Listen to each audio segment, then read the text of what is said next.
This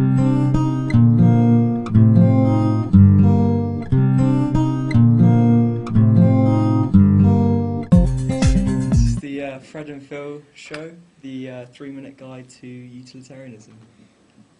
Okay, Jeremy Bentham, the main proponent of utilitarianism. This is a quote from him. Humankind has been placed under the governance of two sovereign masters, pleasure and pain. So Bentham was a highly respected social reformer. He's famous for having his body stuffed at the University College in London. Embalmed.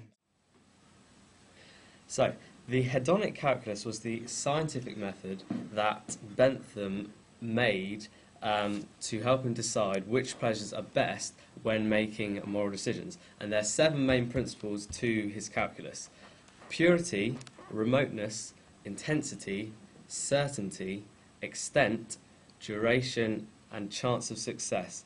And all of these he felt were equally important in coming to a decision about which pleasure is best. So Fred, how do you remember the hedonic calculus of Bentham? Well, Phil, I like to do C priced: purity, remoteness, intensity, certainty, extent, duration, and chance of success. Brilliant. That's price C. Well, that'll work too, you know, that's, if anything, somehow better. Phil, what must we remember about Jeremy Bentham? Well, Fred, Jeremy Bentham is an act utilitarian, and this means that he's concerned with the acts of individuals and not especially with the acts of the community, which is more towards John Stuart Mill. Bringing us on to our next utilitarian. John Stuart Mill was the original rule utilitarian because he believed that rules based on utility should be emplaced into society. And Mill argued that although Bentham's theory of utilitarianism was good, it wasn't quite there yet. Mill stated that Bentham was wrong to stress the goodness of pleasure because he believed that happiness was more important than pleasure. And Mill also dismissed Bentham's hedonic calculus because he thought that pleasures should be weighed up by dividing the higher pleasures from the lower pleasures, which then the higher pleasures were things which were more sort of intellectual, like he gave the examples of opera and theatre and literature, as opposed to the lower pleasures, which are more sort of animalistic pleasures, such as like enjoying food or whatever.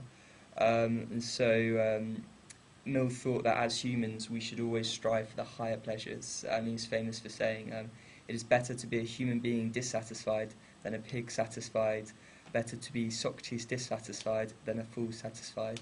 And he's actually been criticised for that because it's been said that he's sort of suggesting that people are less human if they're not intellectual, which is not quite right. Mill also thought that Bentham's utilitarianism justified barbaric acts such as, and this is given the example of the sadistic guards, and this is the example where 3 guards are torturing a prisoner for their entertainment because they're bored. And Mill thought that obviously this was wrong, and so we must apply rules to utilitarianism which we must all follow as opposed to acts, because not everyone would follow acts in society. And